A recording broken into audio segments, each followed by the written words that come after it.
belakang Belanda datang ke Indonesia itu ada dipengaruhi beberapa hal. Yang pertama, untuk memenuhi kebutuhan dagang di dalam negeri mereka. Pada saat itu, Belanda mendapat pasokan perdagangan dari Lisbon, ibu kota kerajaan Portugis. Namun, Spanyol menaklukkan Portugis pada tahun 1580, terus perdagangan di Belanda akhirnya terputus. Hal ini membuat bangsa Belanda memutuskan untuk melakukan pelayaran untuk mencari sumber daya alam di daerah perdagangan yang baru. Mereka tiba di Banten pada 23 Juni tahun 1596 setelah 4 bulan berlayar di lautan yang dipimpin oleh Cornelis. Selanjutnya, latar belakang datangnya Portugis ke Indonesia dipengaruhi juga oleh beberapa hal.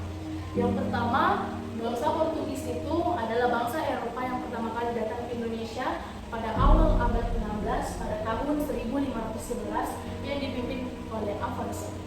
Mereka berhasil menaklukkan Malaka, sebuah pelabuhan penting di Selat Malaka yang menjadi pusat perdagangan rempah-rempah pada saat itu. Portugis paling pertama yang mendarat di Pulau Banda Maluku. Pulau tersebut merupakan pusat penghasil pala dan selaput pala yang sering disebut kulit. Portugis mulai memperluas pengaruh di Asia Tenggara termasuk Indonesia. Portugis mendirikan pelabuhan-pelabuhan di Solor, Flores, dan Timor, serta menjalin hubungan dagang dengan kerajaan Maluku yang terkenal dengan rempah-rempah seperti cengkeh dan pala. Selanjutnya, latar belakang datangnya Inggris ke Indonesia. Setelah Inggris mengetahui bahwa bangsa Portugis dan bangsa Spanyol telah sampai ke Indonesia, Inggris pun akhirnya memutuskan untuk melakukan penjelajahan samudra pada tahun 1579 yang dipimpin oleh Francis Drake mengikuti jalur Mandalay. Ini adalah sedikit cuplikan percakapan bangsa Belanda yang masuk ke Indonesia dan warga lokal. Siapa kalian dan dari mana datangnya? Kami dari Eropa. Perjalanan kami sangat panjang. Kami ingin membeli lada, pala, dan cengkeh.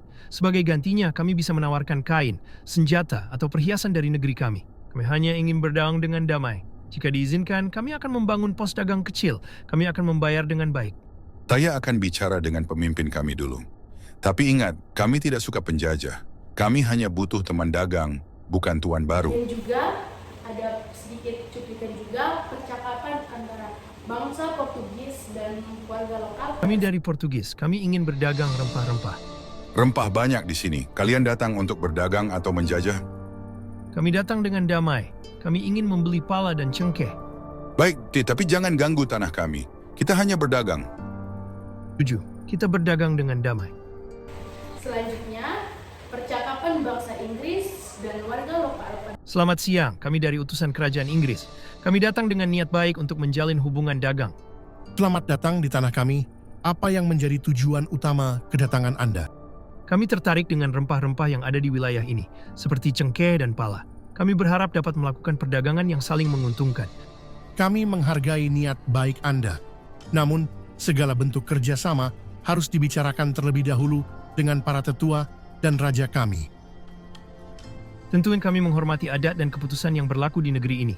Kami bersedia menunggu dan mengikuti prosedur yang ada.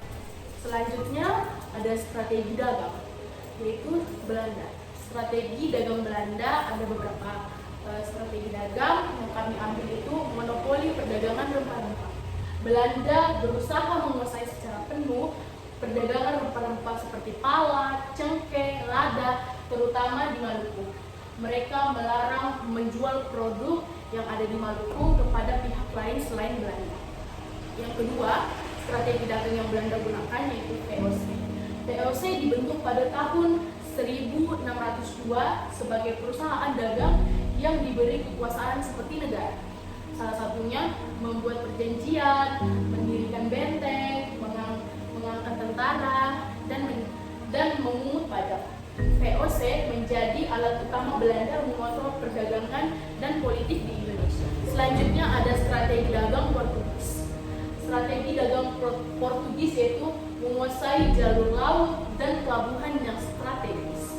Portugis berfokus menguasai jalur perdagangan laut utama dan pelabuhan seperti Malaka pada tahun 1511 di Ternate dan Timur. Dengan menguasai pelabuhan, mereka bisa mengendalikan lalu lintas dengan rempah-rempah. Yang kedua itu ada penyebaran agama Katolik. Strategi dagang mereka dibarengi dengan misi penyebaran agama Katolik.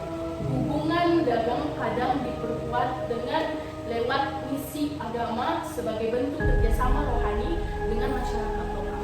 Yang kedua ada strategi dagang Inggris. Strategi dagang Inggris yang pertama yaitu membangun pos dagang di wilayah strategis. Inggris mendirikan pos dagang di wilayah seperti pantai,